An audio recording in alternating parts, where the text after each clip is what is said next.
All right, so this is the solutions, the answers to the free response part of the forces quiz that we took before break.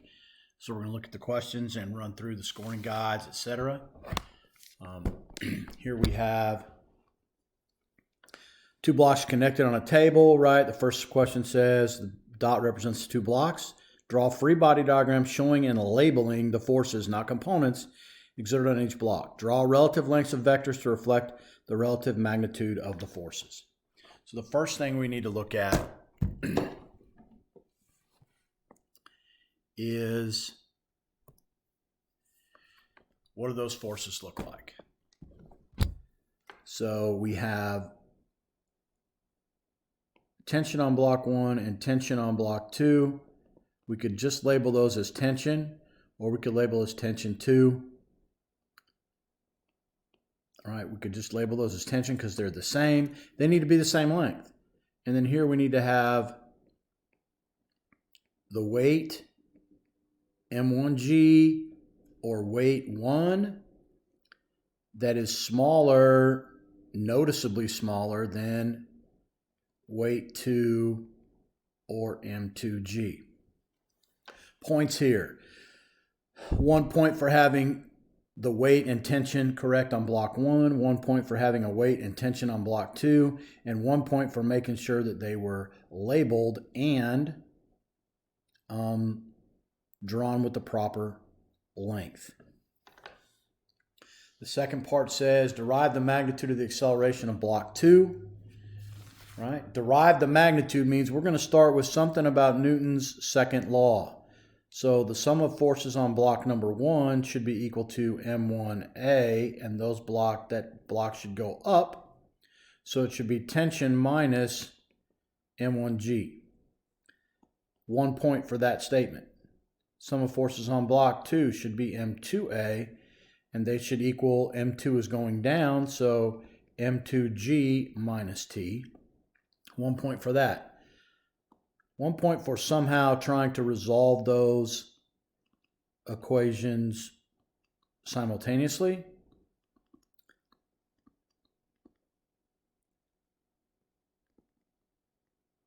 And then 1 point for the final answer, M2G minus M1G all over M1 plus M2.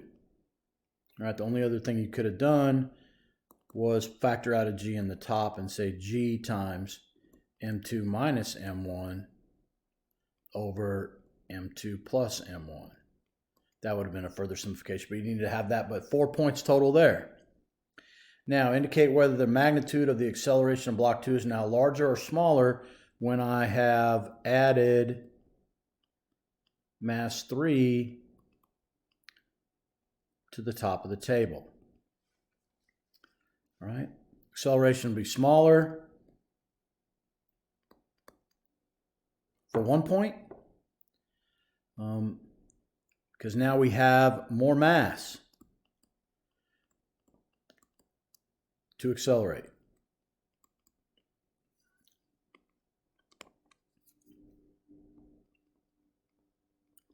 You could have looked at the sum of forces on all 3 boxes.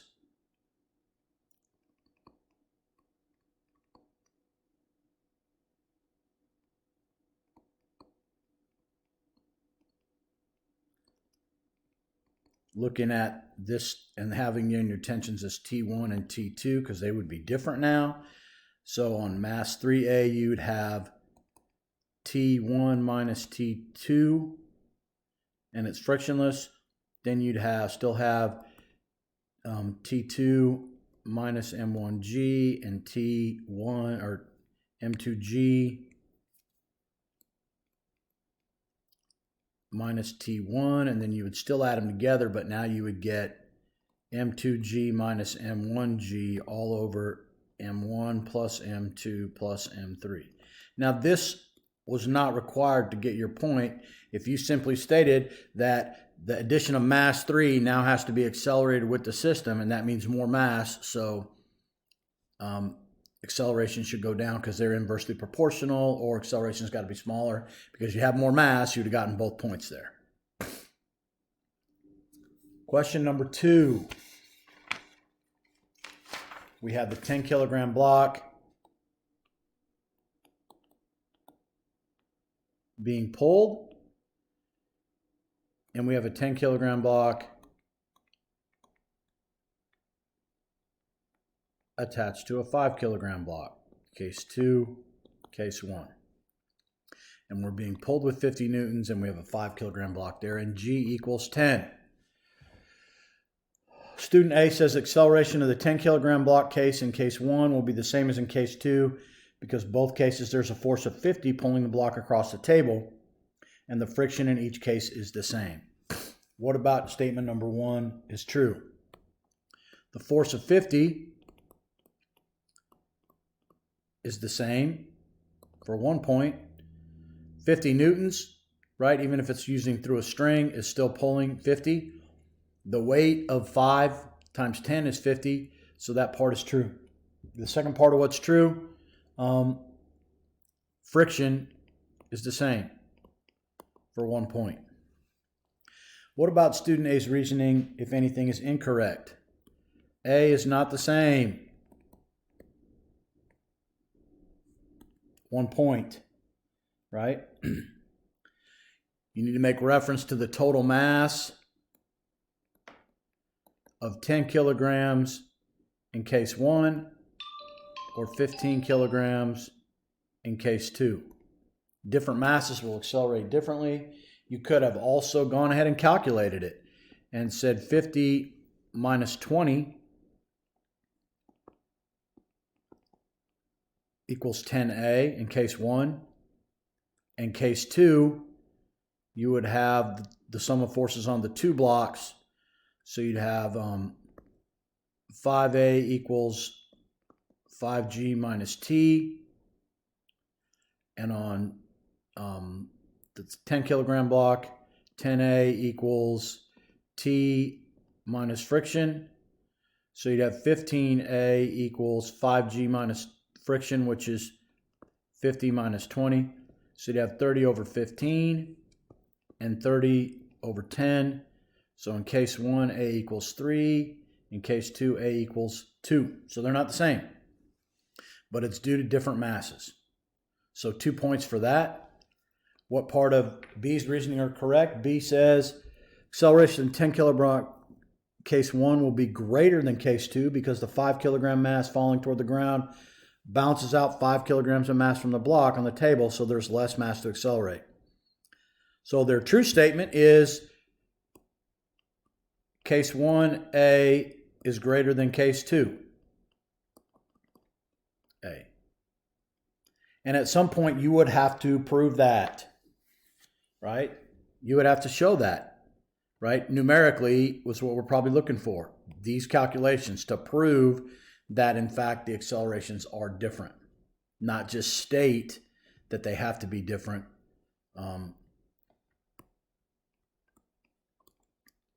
Not just state that they have to be different because of different mass, but actually show that they are different. And what aspect of student B's reasoning and are incorrect? Mass doesn't cancel.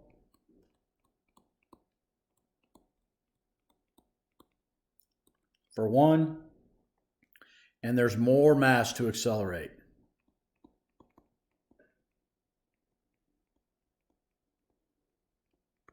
For 1, so a total of 8 there. A total of 9 on question number 1. Question number 3, the friction lab. The friction lab.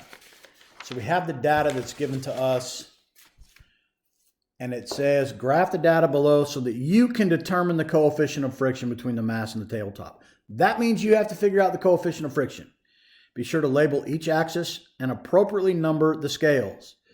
So the weight values go from 1.4 to 10.4, and the force applied goes from 0.6 to 4.3.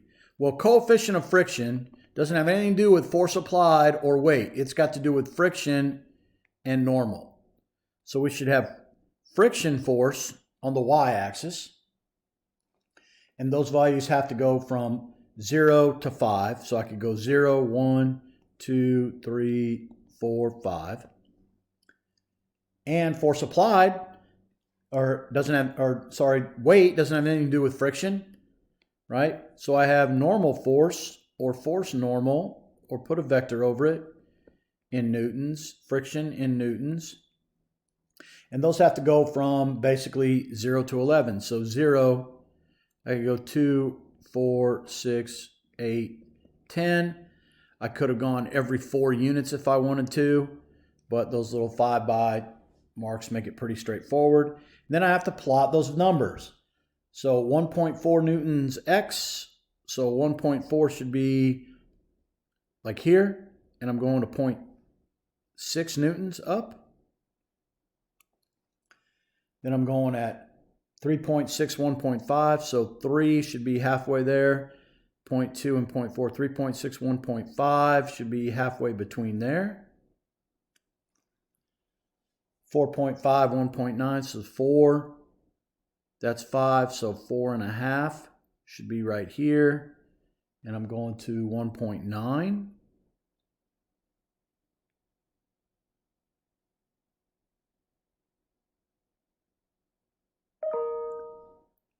And then 6.4, 2.6, 6.4 should be right here. 2.6 should be right there. And then 8.6, 3.4, so 8.4, so halfway between here and 3.4.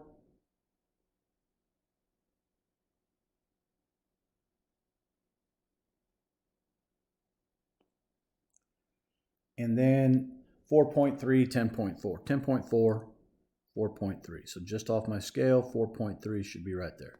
So there I have my data points now. You need to take a ruler or a straight edge, the edge of your calculator, something, and make a straight line that best represents those data points.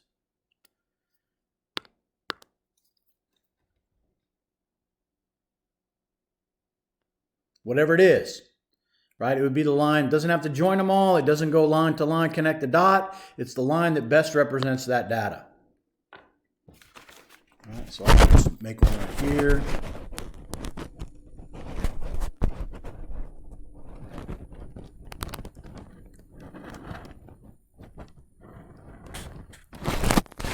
Oh my God. I'll try to make one right here.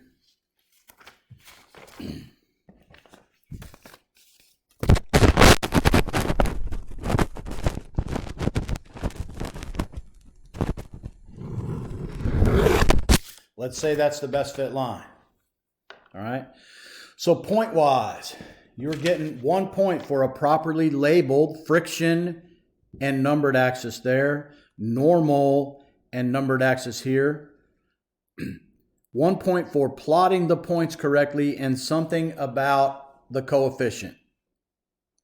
All right.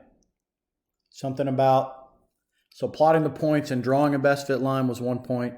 And the coefficient of friction was 1 point. Now, we have yet to talk about it, but to find the slope of this line, you cannot use data points. We'll talk about that more. I didn't hit anybody for this.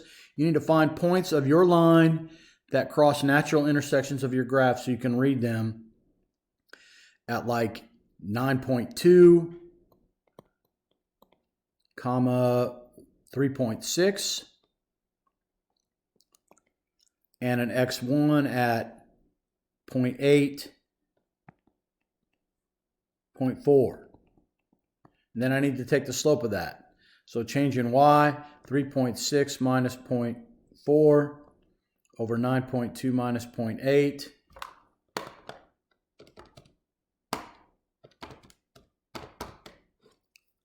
So I have 3.2 over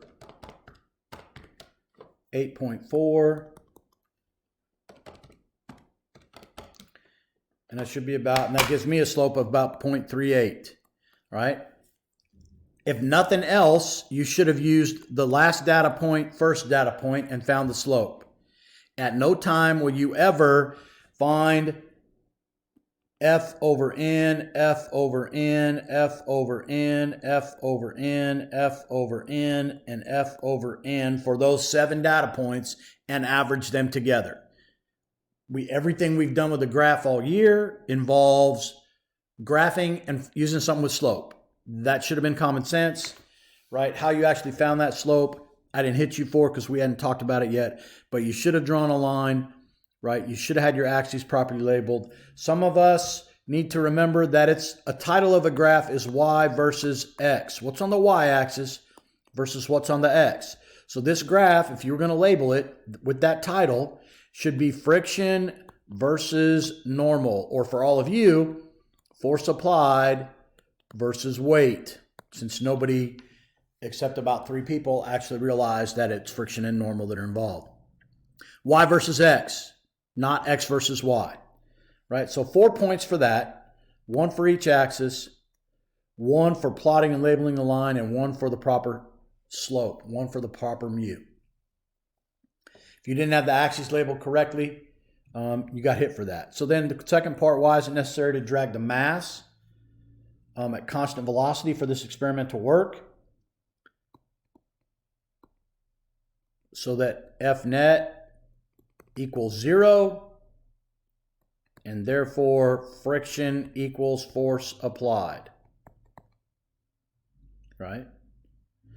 Several of us made the argument about the force applied affecting weight. That only applies to the fact that we have to pull it parallel to the ground to keep normal equal to weight. Parallel to the ground, keep normal equal to weight, constant velocity, so friction equals force applied. So 2 points there. 1, so F net equals 0. 2, so friction equals force applied. And that should be it, right? So there were like 23 points possible. Curve will be out. If you have questions, you can call me or email me, or we can talk about them tomorrow during class. And if you think I owe you some points or want to know why I didn't give you some points, let me know and we'll look at it. And then I'll go. We'll go from there. Have a good one, and I'll talk to you.